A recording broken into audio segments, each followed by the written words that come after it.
Buenos días a todos. En representación de la Agencia Nacional de Seguridad Vial, estamos abriendo el ciclo de conferencias virtuales del Observatorio. El objetivo de estas conferencias es difundir y presentar los trabajos, informes e investigaciones que realiza el Observatorio sobre temáticas relativas a la seguridad vial, a los fines de que todos aquellos interesados puedan nutrirse y conocer las líneas de trabajo que se están desarrollando, así como también actualizarse en relación a los diagnósticos y resultados que surgen de este análisis. La Agencia Nacional de Seguridad Vial es el organismo encargado a nivel nacional de la coordinación de las políticas y acciones orientadas a la reducción de los siniestros viales en todo el territorio argentino. Y entre sus funciones se encuentra la de generar información para la toma de decisiones específicas que orienten el accionar de los distintos sectores involucrados. Esta tarea recae en la Dirección Nacional del Observatorio Vial, dentro de la cual se encuentra la Dirección de Estadística Vial y Estudios, la que estará a cargo del presente ciclo de conferencias virtuales. En la segunda conferencia virtual estaremos presentando los principales resultados del informe denominado Análisis de los controles de alcoholemia en Argentina, periodo 2016-2018, el cual es inédito y que permite por primera vez en Argentina contar con una aproximación objetiva a la problemática del alcohol y la conducción. Invitamos a todos a consultar la página web del Observatorio, en la cual se encuentra dicho informe. Estaremos presentando desde la Dirección de Estadísticas y Estudios María Eugenia Keller, directora de Estadística Vial y Estudios, Florencia Meregini, responsable del Departamento de Estadística, y Carolina Fontenla, analista del Departamento de Estadística. La presentación está prevista para ser brindada en 45 minutos y tendremos 10 minutos finales que estarán abiertos a consultas del público presente. Pueden transmitirnos las preguntas a través del chat que encuentran en sus pantallas. Muchas gracias a todos los presentes por conectarse e interesarse en la temática. Los dejo con Florencia, quien es nuestra primera disertante. Bueno, buen día. Vamos a comenzar con un marco teórico para poder comprender de una manera y aproximarnos a la mejor comprensión de los resultados que va a presentar Carolina más adelante. Entendiendo primero la naturaleza de los riesgos en el tránsito, o sea, factores de riesgo que predominan en los siniestros de tránsito. ¿Qué es un factor de riesgo? Es cualquier factor del contexto que incide en la probabilidad de ocurrencia de un siniestro y además también incide en que este siniestro derive en víctimas, en heridos, en morbilidad y mortalidad. Pero podemos diferenciar dos grandes grupos de factores de riesgo. Por un lado, básico. Todo cuerpo en movimiento tiene factores de riesgo inherentes a esta cinética, por decirlo de alguna manera. La vulnerabilidad física, la masa, la velocidad, a mayor o menor de estas dimensiones o de estos factores, va a ser, mejor no sería la palabra, sino va a ser mayor el riesgo y al mismo tiempo mayor la dimensión en términos de consecuencias de muerte y mortalidad. Pero por otro lado, tenemos otro grupo de riesgo, de factores de riesgo, que son los que incrementan esa probabilidad de ocurrencia de siniestro. Que son el exceso de velocidad, factores de distracción, alcohol al volante y inexperiencia del conductor. Sobre alcohol al volante, sobre lo que vamos a desarrollar durante todos estos 40 minutos. La combinación de estos genera, digamos, la probabilidad de ocurrencia y su consecuencia en el siniestro. Ahora, profundizando más sobre el alcohol como factor de riesgo, tenemos efectos previos al siniestro, aumentando esta probabilidad, como dijimos hace un ratito, aumentando esta probabilidad. ¿Por qué? Porque disminuye las funciones cerebrales centrales, el discernimiento, la atención, los reflejos se vuelven mucho más lentos, y no solo en esta disminución de la capacidad y de la toma de decisiones mientras uno va conduciendo, sino que además se asocia con conducta de riesgo. Otras conductas de riesgo que aumentan este riesgo, que es exceso de velocidad, menor tasa de uso de elementos de seguridad, o sea, cascos, cinturones de seguridad. O sea, no solo tenemos los riesgos inherentes a esa disminución de la capacidad de atención, sino que además se asocia a tomas incorrectas que aumentan el riesgo.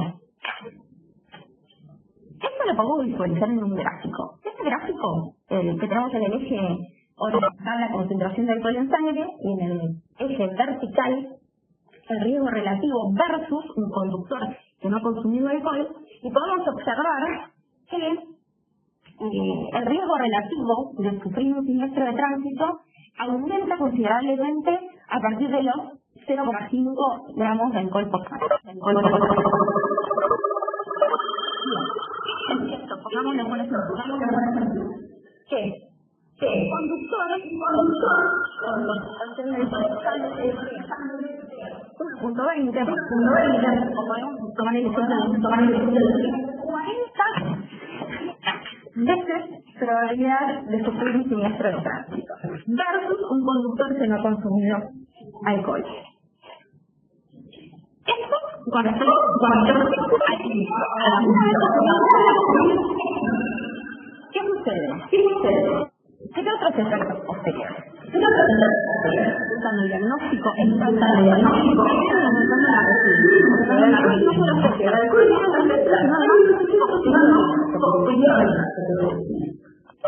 ahora, para dimensionar poder monitorear la bibliografía en cuadra para poder comprender toda la gestión de la seguridad vial, nos centramos en dos indicadores. Por un lado, resultados finales, observando la prevalencia de siniestros, de la prevalencia de alcohol en siniestros, y por otro lado, la prevalencia de alcohol en conductores. Sobre la prevalencia de alcohol en conductores, es sobre lo que vamos a desarrollar durante esta jornada de conferencia virtual, porque sobre el otro estamos trabajando para construirlo. Ahora, el alcohol, en términos de contexto mundial, ¿cómo está afectando? Bueno, se estima, según la Organización Mundial de la Salud, que entre un 5 y un 35% de las muertes se reportan como relacionadas en el tránsito. ¿Qué quiere decir? Que algunos conductores activos en ese siniestro tenían concentración de alcohol en sangre mayor a 0. Por otro lado, afecta al grupo de los jóvenes de entre 20 a 29 años, que tienen mayor probabilidad de sufrir o un mayor riesgo de sufrir un siniestro de tránsito vinculado con el alcohol. Es tan así la problemática que claramente muchos países, 45 países, que representan a 2.300 millones de personas, ya están legislando sobre el consumo de alcohol previo a la conducción.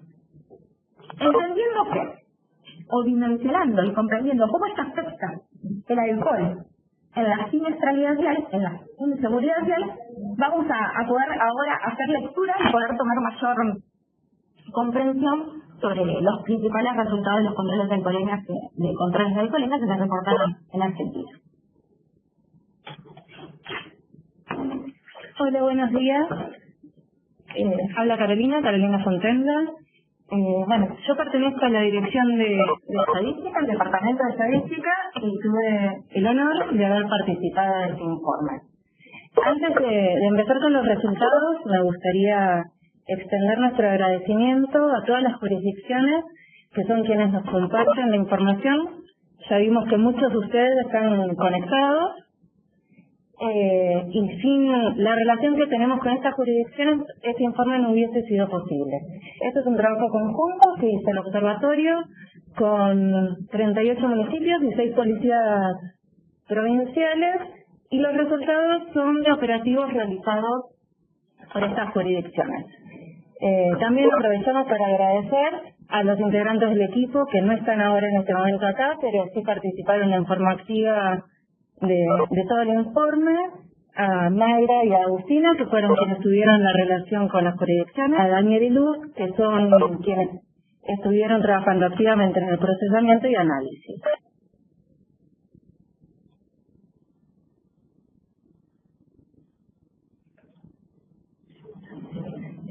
No sé si nos están pudiendo ver la imagen.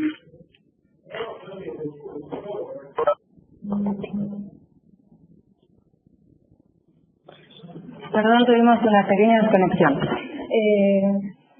El informe. Ya Flor les contó el marco teórico sobre el que nos basamos, pero también para este informe nos basamos en estudios que realizó la propia dirección, particularmente el Departamento de Estudios, que fueron entendiendo el consumo de alcohol vinculado a la conducción y que nos dieron el marco para poder empezar a comprender la problemática. Si tienen la oportunidad de leer el informe, que lo van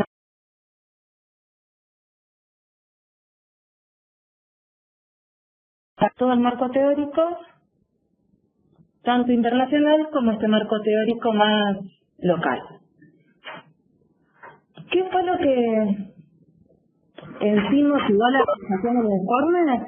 Fue la necesidad de contar con información estratégica. Hasta ahora en Argentina, conocíamos a nivel teórico qué era lo que sucedía con la conducción y el alcohol en sangre, pero no teníamos hasta ahora ningún dato que nos pudiera dar cuenta de del mismo. Por eso, como dirección, nos vimos motivados a presentar información que pueda empezar a relacionar la siniestralidad y el consumo de alcohol, si bien no termina siendo el objetivo de este estudio, y ahora vamos a entender el porqué. ¿Qué es lo que estamos analizando en este informe? Estamos analizando los controles de alcoholemia que fueron realizados por las jurisdicciones, y también lo que sumamos es una declaración acerca del procedimiento del mismo.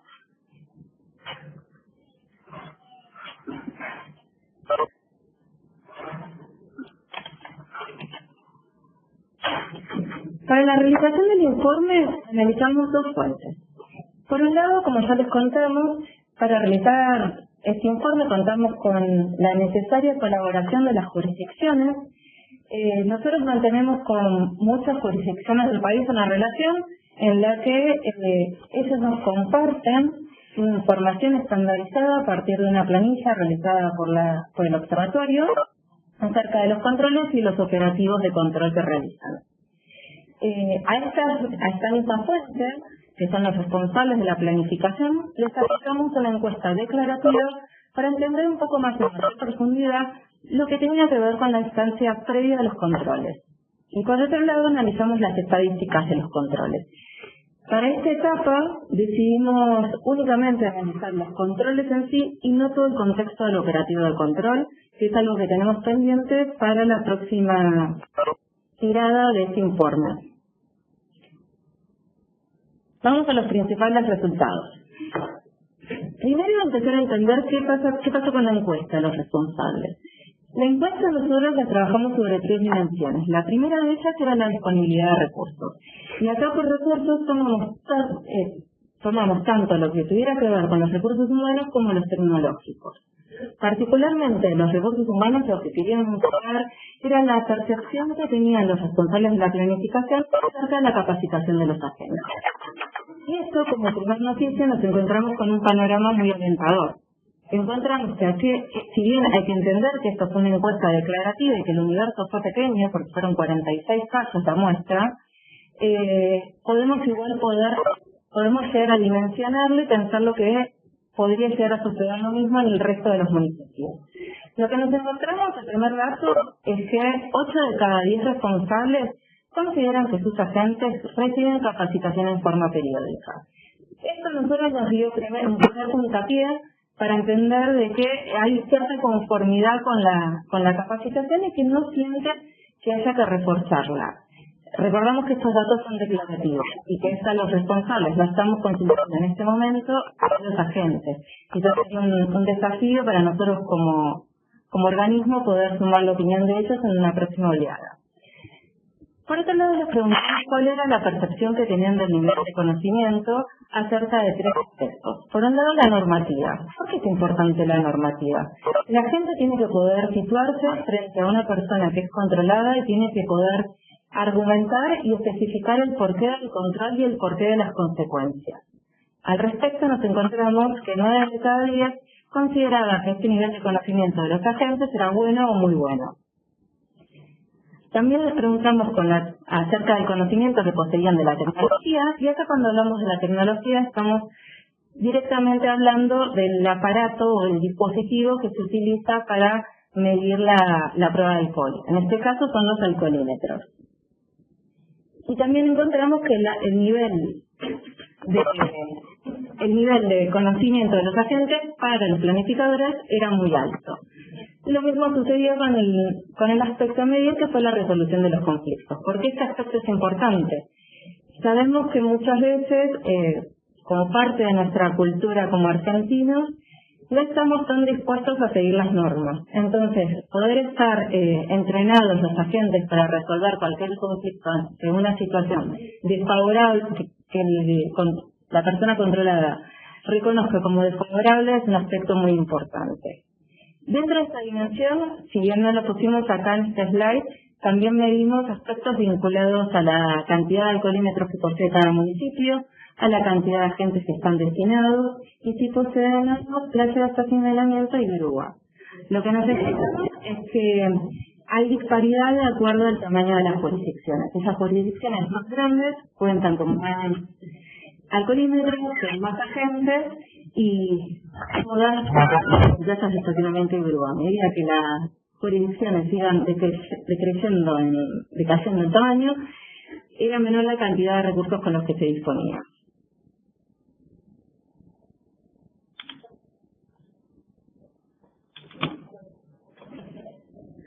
Otra de las dimensiones que medimos fue el proceso de planificación. Esto nos servía para entender el contexto de lo que después fuimos entendiendo en los resultados de los controles. Lo que queríamos saber era todas aquellas elecciones que son previas al operativo en sí, cómo se tomaban. Principalmente nos preguntábamos cómo decidían dónde situar un operativo. Y acá encontramos que había dos razones que destacaban sobre el resto de menciones, que era, por un lado, la cercanía a lugares de exposición del alcohol, como ser bares, boliches o lugares gastronómicos, y por otro lado, las arterias principales del municipio. Si bien no se indagó al por qué, entendemos que lo que se está haciendo con este tipo de elección es principalmente cuidar a la gente sabiendo dónde puede llegar o a tomar mayor velocidad un vehículo o donde probablemente se haya consumido alcohol previamente. Y en cuanto a cuántos puntos de control se ubican en cada momento de los operativos, acá encontramos que podía ser muy variable y que había dos aspectos que destacaban. Por un lado, la disponibilidad de los agentes. Si bien casi todas las jurisdicciones nos mencionaron que tienen un cuerpo fijo de agentes, este cuerpo fijo de agentes vinculado a los operativos de control no necesariamente están disponibles en los mismos momentos. No hay una distribución homogénea de estos agentes a lo largo de la semana. Entonces, en los momentos que se cuenta con mayor agente, puede ser que se focalice en mayores puntos de control. Y por otro lado, y esto es un aspecto que nos llamó más que nada la atención, vinculado aparte principalmente porque nosotros estamos en la ciudad de Buenos Aires, que puede tener características distintas a lo que es el resto de las jurisdicciones, lo que son las festividades o eventos locales. En estos momentos se focaliza bastante lo que es los operativos de control, teniendo en cuenta que son ocasiones en las que el consumo de alcohol también puede crecer. En cuanto a cómo se distribuyen estos operativos, los que nos mencionaron es que había una convivencia entre operativos fijos y móviles, y también diurnos y nocturnos. Y este es un aspecto que para nosotros fue importante. Las personas que respondieron a la encuesta nos mencionaron que realizaban operativos nocturnos, pero no todos mencionaron que realizaban operativos diurnos. Para entender el diurno nocturno, nosotros nos basamos en una agrupación de horarios que es la similar a la que van a encontrar si consultan el anuario estadístico de siniestralidad vial, en la que consideramos el horario diurno de 7 a 19 horas y el nocturno de 19 a 7 horas. Entonces, lo que estamos identificando acá es que en el momento de planificar los operativos también se está prevaleciendo las ocasiones de mayor consumo de alcohol que suelen ser en horarios nocturnos. Y la última dimensión que estuvimos indagando en la encuesta fue la realización de los controles en sí. ¿Qué es lo que se tiene en cuenta ya con el operativo situado? Y acá lo que tratamos de indagar fueron dos aspectos principalmente. Por un lado, la detención de los vehículos y por otro lado, el control a los vehículos ya detenidos.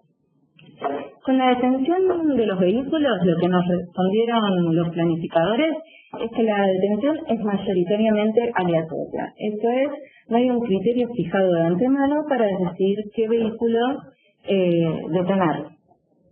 Y en menor medida, la detención podía suceder que había actitud sospechosa. Esta actitud podía ser que previamente lo vayan viendo cómo era el trazado de ese vehículo, una cuadra antes de llegar al operativo, o si detectaban que el conductor trataba de realizar alguna maniobra sospechosa para evadir el control.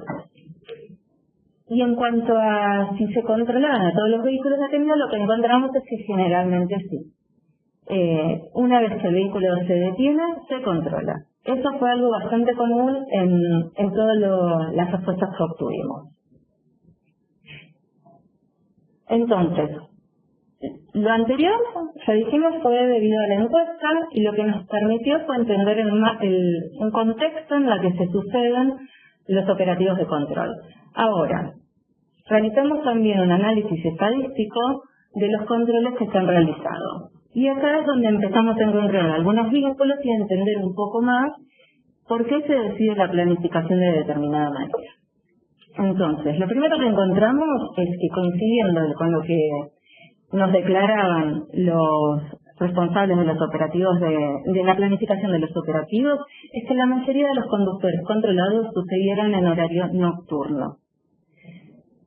Prácticamente el 75%, es decir, 3 de cada 4 conductores fueron controlados en este horario, siendo pocos aquellos que fueron controlados en horario diurno. Y si empezamos a entender el perfil de quienes fueron controlados, nos encontramos con hombres. Esto no nos llama la atención porque sabemos que el perfil del conductor argentino tiende a ser hombre y está muy en línea el dato que nos resulta a nosotros del análisis de los controles con lo que uno encuentra mirando en la calle y que nosotros también hemos podido comprender a partir de la realización de estudios que se han hecho desde esta dirección, como el estudio observacional. Lo que pudimos ver es que 9 de cada 10 conductores que controlamos fueron hombres. Por otra parte, en cuanto al perfil etario, la mayoría de los controlados fueron jóvenes, menores de 34 años, y este es un dato que nos llama la atención si empezamos a entender cuándo se realizan los controles, ¿no?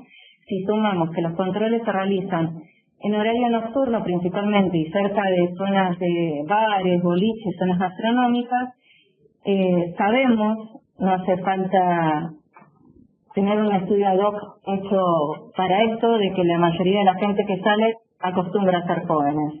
Entonces, según nuestra muestra resultante, casi la mitad de la gente que se controló eran menores de 34 años.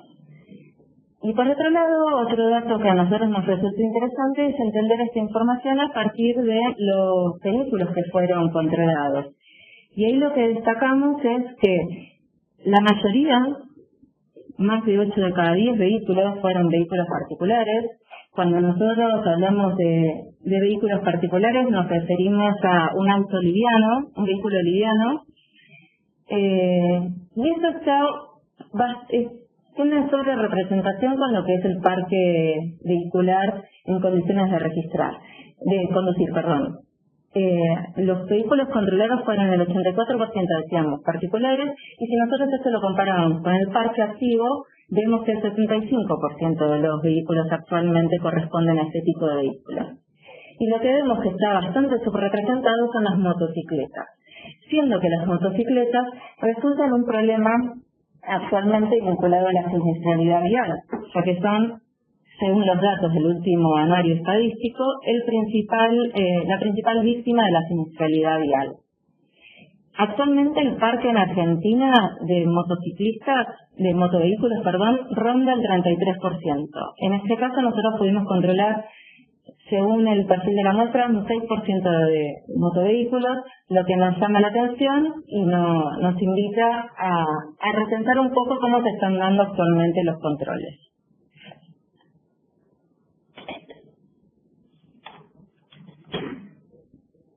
Bueno, ¿qué fue lo que nosotros analizamos de los controles?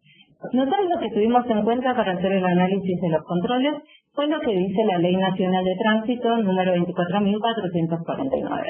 En esta ley lo que se marca son los límites permitidos de concentración en alcohol en sangre que tiene cada tipo de conductor.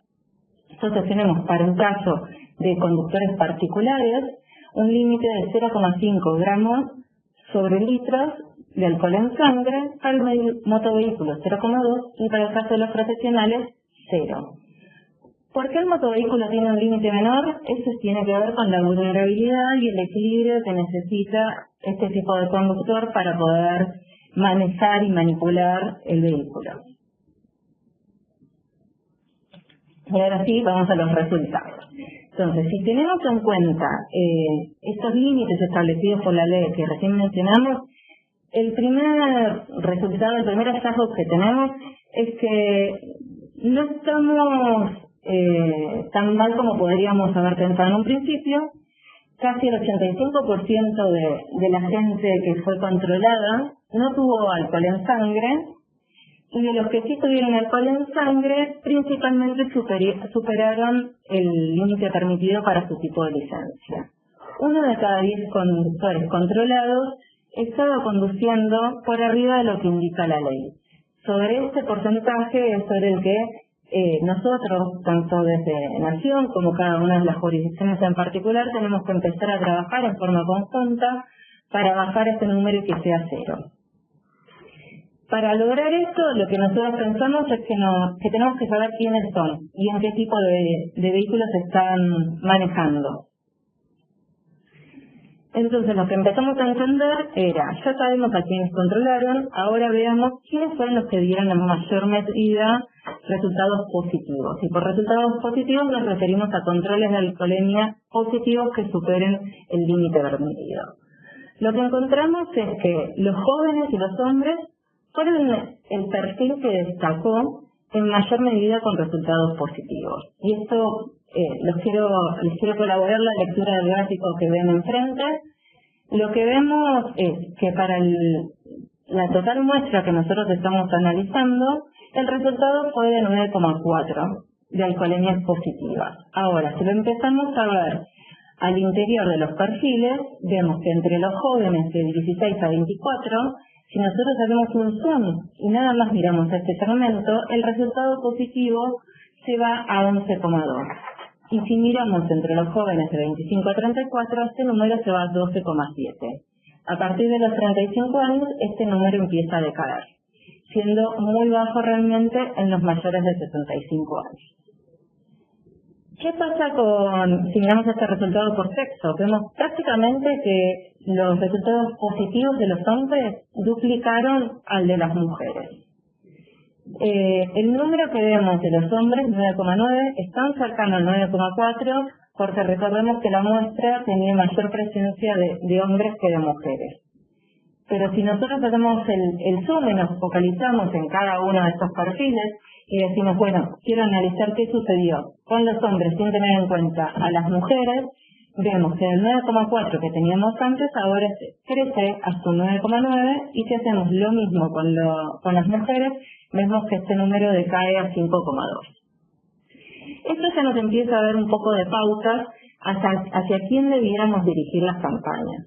Si tuviéramos que trabajar para combatir esta dificultad que es el alcohol y la conducción, ya sabemos que deberíamos enfocarnos en los jóvenes menores de 34 años y en los hombres. Y estos datos que estamos contando hasta ahora son muy coincidentes también con otro tipo de información que nosotros ya contábamos previamente, que son los estudios que les mencionábamos antes que ya ha realizado la dirección.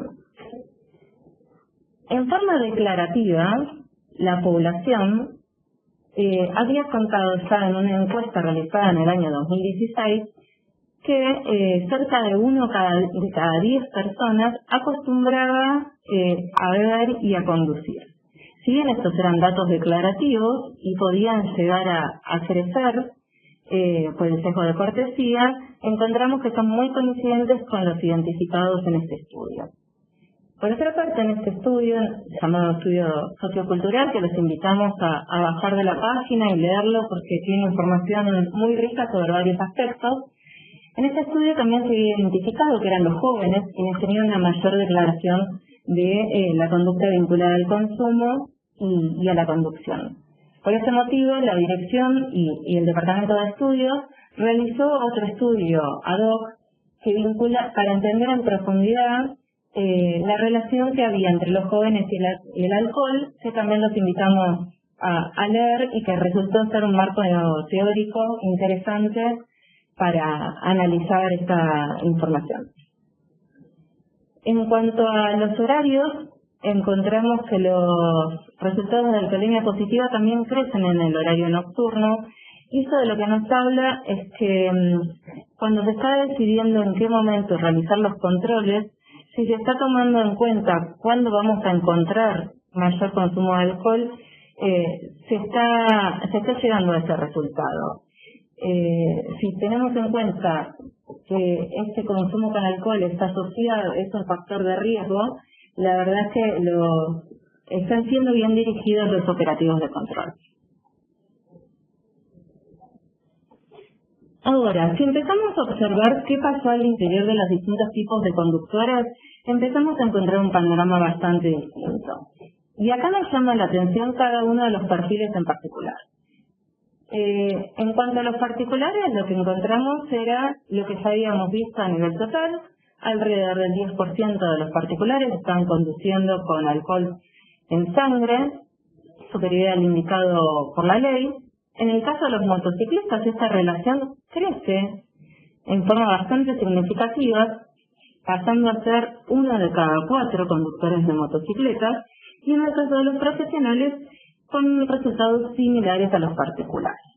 Y acá los aspectos que destacamos son: los profesionales tienen prohibido cualquier tipo de consumo de alcohol vinculado a un posterior manejo. Entonces ya estamos encontrando acá personas que, aparte por su trabajo, no pueden dar por desconocido lo que dice la ley. En cuanto a los motociclistas, lo que encontramos y pensamos en un primer momento era, bueno, quizás al tener un límite de alcohol en sangre bastante inferior, según la ley, lo que tienen los automovilistas, quizás este crecimiento que notamos en quiénes son los que infringen la ley esté relacionado a eso.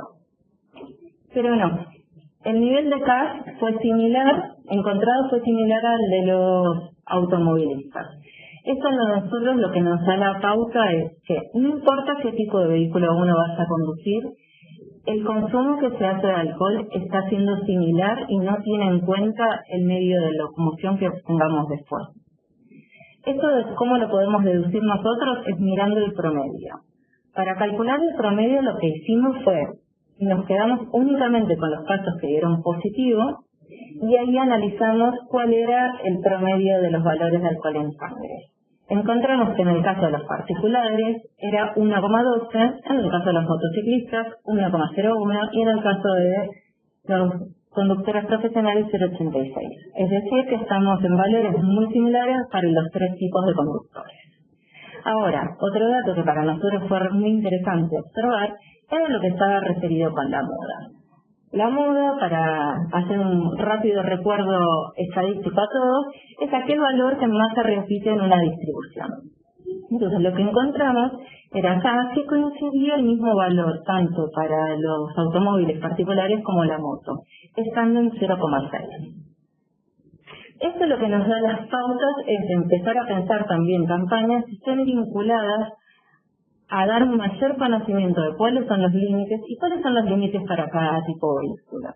No podemos encontrarnos con una moto que está superando 5 veces su límite máximo permitido al circular luego de consumir alcohol.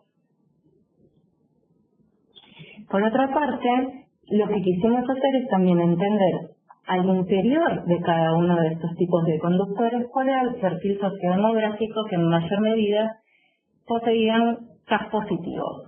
Y nos encontramos con un perfil bastante similar: hombres y jóvenes. Es decir, a esta población, independientemente del tipo de vehículo que conduzca, les tenemos que hacer llegar cuáles son las preocupaciones y pensar planes estratégicos que los contemplen. Entonces, hasta aquí los resultados. Si hacemos un repaso de lo que estuvimos viendo hasta ahora, es los planificadores de los operativos, que al tener en cuenta dónde realizar los operativos de control, se están teniendo en cuenta a lugares de exposición de alcohol y por otro lado están teniendo en cuenta también las arterias principales. La exposición al alcohol es importante también verlo no solo en el lugar que se elige para situar el operativo, sino también en el momento, coincidiendo lugar y horario en los momentos que más se espera encontrar consumos de alcohol. Por otra parte, el 16% de los conductores controlados tuvieron algún nivel de alcohol en sangre, siendo que 1 de cada 10 de estos conductores superaron el límite permitido. Por otra parte, el perfil del conductor más controlado coincide con el perfil del conductor que en mayor medida tuvo CAS positivo, hombres y jóvenes hasta 34 años. Esto, como ya comentábamos, ya está siendo percibido a partir de encuestas declarativas y también de grupos focales, análisis cualitativos, donde esto ya estaba empezando a cobrar fuerza. Lo que nos faltaba era ese instante de poder confirmarlo con un número estadístico.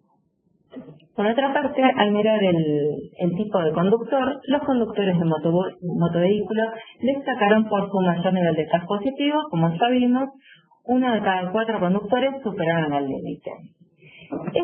Por otra parte, fue el conductor menos controlado. Y acá esto nos invita a reflexionar por qué pudo estar pasando esto. Entendemos que es más difícil poder controlar un motovehículo, que tiene más chance de esquivar el control, pero tenemos que empezar a pensar posibilidades de cómo incorporarlo al operativo de control, ya sea desde operativos que lo tengan como principal destinatario, o ver cómo los controles que realizamos para conductores en general puedan tener en cuenta las particularidades que presenta este tipo de conducta. Por otra parte, también es importante hablar del alcance de este informe. Como antes ya Euge y Flor les comentaron, este informe es la primera aproximación que tenemos a la temática del alcohol vinculada a la conducción. Este informe no nos habla del vínculo con la sinistralidad, eso todavía es un desafío pendiente para nosotros. Lo que nos habla es de una foto sacada a los controles de alcoholemia. ¿Cómo estamos conduciendo actualmente los argentinos? Si hoy nos pararan en un semáforo, ¿cómo sería esa composición de la calle? Por otra parte, el informe no tiene un alcance representativo de todo el país, si bien nosotros, para sintetizar, lo hemos llevado a denominarlo de la Argentina. Este informe no es representativo porque los controles, primero, no fueron realizados con fines estadísticos, y segundo, no fueron realizados a partir de una muestra representativa de todo el país. Entonces, ¿qué información nos brinda? Es una información muy relevante por ser la primera aproximación que tenemos al tema, pero por otro lado no debemos dejar de recordar que es información pertinente a los 38 municipios y las 6 policías provinciales que nos entregaron información en el periodo analizado. A partir de esto surgen los desafíos que tenemos nosotros de aquí en adelante como dirección. Y el primero de estos desafíos es poder monitorear estos resultados en el tiempo. Y esto desde 2 patas. Por un lado, seguir trabajando con las jurisdicciones que ya nos entregan información para ir robusteciendo esta base de controles, y por otro lado, poder ir sumando nuevas jurisdicciones para llegar a una instancia en que los controles y el análisis que se haga de los mismos pueda ser representativo. Por otra parte, lo que nos quedó pendiente de realizar en este informe es un análisis de los operativos en sí y ya no de los controles, que va a estar disponible cuando hagamos la segunda ola de este informe.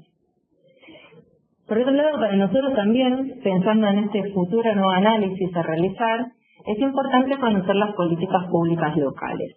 ¿Y esto por qué? Estas políticas públicas son las que nos pueden dar las llaves para entender qué está pasando con la problemática a nivel local. Si se está trabajando, desde dónde se está trabajando, y poder entender ahí los resultados particulares que cada jurisdicción pueda presentar. Y por último, también es un desafío para nosotros, que es un poco el espíritu que tiene este ciclo de conferencias virtuales, es poder brindarle tanto a la sociedad como a las jurisdicciones y las personas responsables de llevar adelante políticas públicas, información que pueda colaborar en la toma de decisiones y generar acciones basadas en estos datos estadísticos. Por eso los invitamos a poder leer el informe en su totalidad, Esto es una breve muestra de lo que fue. El informe comprende más indicadores y van a encontrar también especificado bien el marco teórico que les va a permitir hacer una lectura más profunda de los resultados que se muestran a continuación. Y obviamente invitarlos a leer el resto de informes que están vinculados a la temática y que están presentes en la página del observatorio. Perfecto. Muchísimas gracias, Carolina. Ahora les vamos a dejar 5 minutos por reloj a todos los asistentes para que nos transmitan sus dudas y consultas a través del chat destinado a tal fin. Luego de esos 5 minutos volvemos a responder esas preguntas por este medio, así que van a escuchar silencios, no van a escuchar nada por un ratito porque vamos a estar recibiendo las preguntas. Gracias.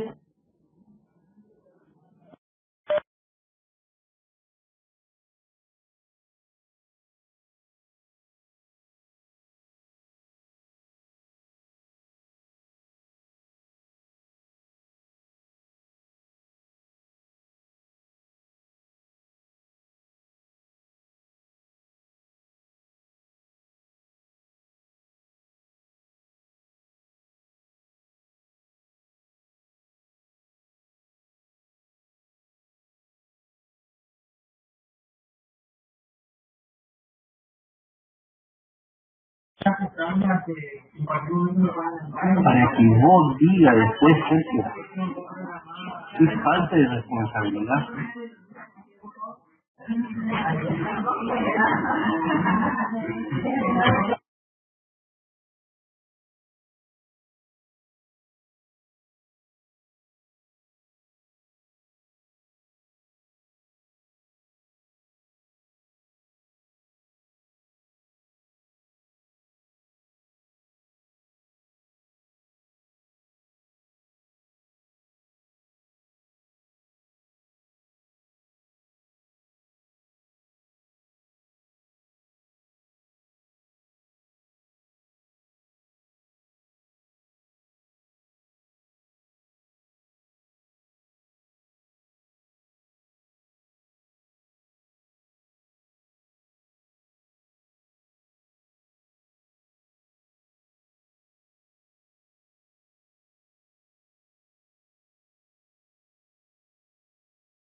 Bueno, acá estamos ya con la sesión de preguntas. Gracias por escribirnos.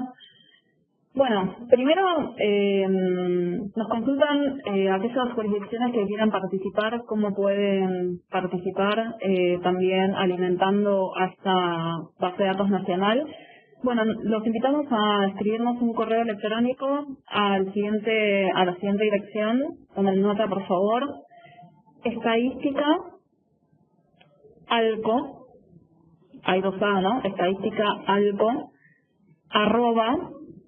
@seguridadvial.gov.ar. Repito una vez más, estadística alco, @seguridadvial.gov.ar. Si después les llega la duda de cómo se escribía o algo así, pueden entrar a la página siempre del observatorio y ahí van a ver que al final de la página hay una dirección de correo que es genérica, es de observatorio en general, pero si escriben ahí siempre alguien va a estar reenviando y dirigiendo a los sectores que trabajamos en las distintas temáticas, así que también es un medio, o también si se acuerdan una pregunta después que no nos hicieron en esta ocasión, la pueden escribir ahí, no hay problema. Bueno, vamos a otra pregunta.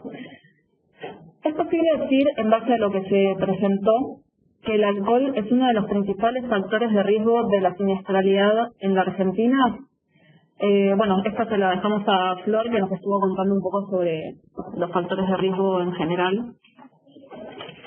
Bien, en base a o producto de el análisis de los controles de alcoholemia no alcanza para dimensionar si es el factor de riesgo principal de la siniestralidad, porque claramente nos está faltando este indicador que menciona como el Paseo Carolina y que yo mencioné al principio en el marco teórico que es necesario monitorear, que es la prevalencia de alcohol en siniestros de tránsito de los conductores activos que participaron en un siniestro, que obviamente esperamos en el mediano plazo ya contar con ese indicador. No es que no lo estamos midiendo, sí lo estamos midiendo a través del formulario estadístico único, y el tema es que no es representativo a nivel nacional todavía y es una variable que tiene un nivel de emitir muy alto como para empezar a hacer análisis sobre el mismo.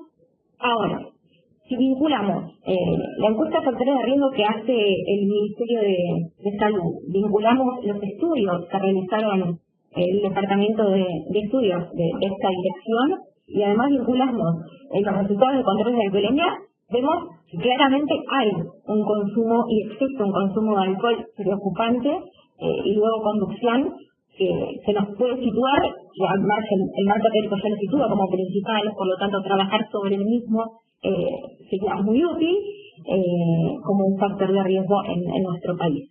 O sea, si vinculamos toda esa información, podemos diagnosticar que es uno de los factores de riesgo más importantes. Buenísimo, gracias Flor. Siguiente pregunta. ¿Podemos saber cuáles son las zonas o regiones del país que presentan a esta problemática más agravada? Y se la dejamos a Carolina. Hola nuevamente. No, actualmente no. Esto más que nada tiene que ver con una cuestión metodológica, que fue lo que comentamos hace unos minutos, de cuál fue la muestra con la que trabajamos. Para nosotros es importante poder ir robusteciendo la muestra actual para llegar en un futuro sí a trabajar en una forma más representativa que nos permita hacer algunas lecturas a nivel regional o provincial. Sí, nosotros tenemos como hipótesis el hecho de que probablemente haya conductas similares asociadas al interior de cada una de las regiones, pensando más que nada que estas conductas pueden estar vinculadas a patrones culturales. Pero actualmente no es una dimensión que podamos analizar con la muestra como la tenemos hoy en día. Bien, buenísimo. Nos acaba de llegar otra. Nos preguntan si se pueden saber las características socioeconómicas de los controlados, perdón. Quisiera aclarar que para los que tienen curiosidad sobre cuál es la herramienta de recolección de información, la misma se encuentra colgada en la página también. Eso olvidamos mencionarlo antes. Tenemos la tendencia a subir mucho de lo que generamos en la página web, así que si ustedes van a la página del observatorio y van a herramientas, ahí lo van a ver dentro de los formularios y ahí pueden ver exactamente cuáles son las variables que relevamos junto con las jurisdicciones. Bueno, y la respuesta es que no. En general, las personas que están a cargo de los controles son pocas personas y hacen bastantes cosas, entonces es difícil pedirles que junten demasiada información en ese contexto, pero ahí se pueden fijar cuáles son las variables que se relevan. Sí, por ahí invitarlos, sino a leer estudios que estén relacionados a cómo se da el consumo según variables socioeconómicas, y la conducción no escapa a lo que van a encontrar en otro tipo de información que vincule estos aspectos. Bien. Bueno, y una más, y ya estaríamos cerrando.